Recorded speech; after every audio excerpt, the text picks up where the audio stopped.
Hello అండి, నమస్తే. Welcome back to family bytes. ఈరోజు వీడియోలో క్యాబేజ్ 65ని పర్ఫెక్ట్గా క్యాటరింగ్ స్టైల్లో ఎలా తయారు చేసుకోవచ్చో చూపించబోతున్నాను. ఈ ఫ్రైని పప్పుచారుతో కానీ సాంబార్తో కానీ సైడ్ డిష్గా తింటే చాలా బాగుంటుంది. ఈ కొలతలతో కనుక చేస్తే క్యాబేజ్ 65 అనేది ఆయిల్ ఎక్కువగా పీల్చకుండా క్రిస్పీగా పర్ఫెక్ట్గా వస్తుంది. మరి ఈ క్యాబేజ్ 65ని ఎలా ప్రిపేర్ చేసుకోవాలో చూసేద్దాం. ఫస్ట్ దీనికోసం సన్నగా తరిగి పెట్టుకున్న క్యాబేజ్ తరుగుని 1/2 kg వరకు తీసుకున్నాను. కప్స్లో కనుక చూసుకుంటే సుమారుగా 3 కప్పుల దాకా ఈ క్యాబేజ్ తరుగు ఉంటుంది. ఇప్పుడు ఇందులోకి 1/2 కప్పు దాకా శనగపిండిని వేసుకోండి. 1/2 కప్పు దాకా కార్న్ఫ్లోర్, 1 టేబుల్ స్పూన్ దాకా రైస్ ఫ్లోర్ని వేసుకోండి. ఇందులోనే రుచికి సరిపడా ఉప్పును వేసి వీటన్నింటిని కూడా ఫస్ట్ ఒకసారి బాగా మిక్స్ చేయండి.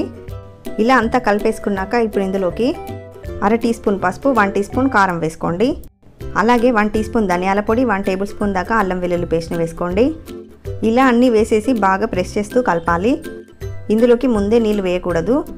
మీరు కలుపుతున్న కొద్దీ ఈ క్యాబేజీలో నుండి నీరు ఊరి బయటకు వస్తుందన్నమాట. ఒకవేళ సరిపోకపోతే 1 టేబుల్ స్పూన్ దాకా వాటర్ని వేయండి, సరిపోతుంది. ఇలా మనం పకోడీకి ఎలా అయితే పిండిని కలుపుకుంటామో అలా కొంచెం గట్టిగానే ఈ పిండిని కలుపుకోవాలి. పిండి లూజ్ అయితే కనుక ఆయిల్ పీలుస్తుందని గుర్తుంచుకోండి. ఇలా 2-3 నిమిషాల పాటు బాగా కలుపుకున్న తర్వాత వెంటనే వీటిని మనం డీప్ ఫ్రై చేసుకోవాలి.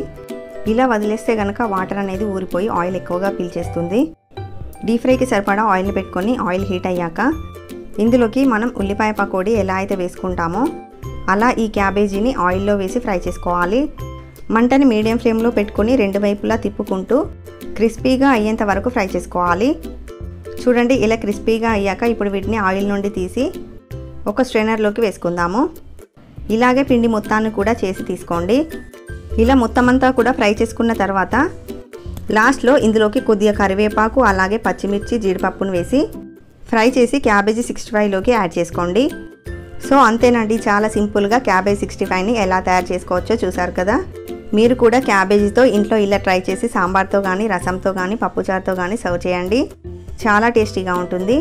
ఈ సింపుల్ అండ్ టేస్టీ రెసిపీ మీకు నచ్చితే వీడియోని లైక్ చేయండి, షేర్ చేయండి. మరిన్ని టేస్టీ రెసిపీస్ కోసం ఛానల్ని సబ్స్క్రైబ్ చేసుకోండి. Thank you for watching.